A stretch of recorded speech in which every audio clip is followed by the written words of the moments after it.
ॐ सोमनाथाय नमः। ॐ मल्लिकार्जुनाय नमः।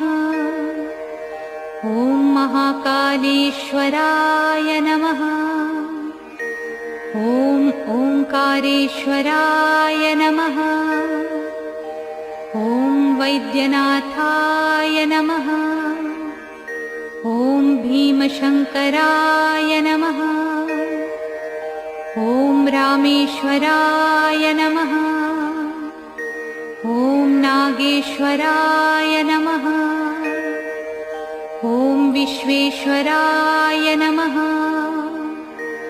ॐ त्र्यंबकेश्वराय नमः। ॐ केदारेश्वराय नमः। ॐ भस्मेश्वराय नमः।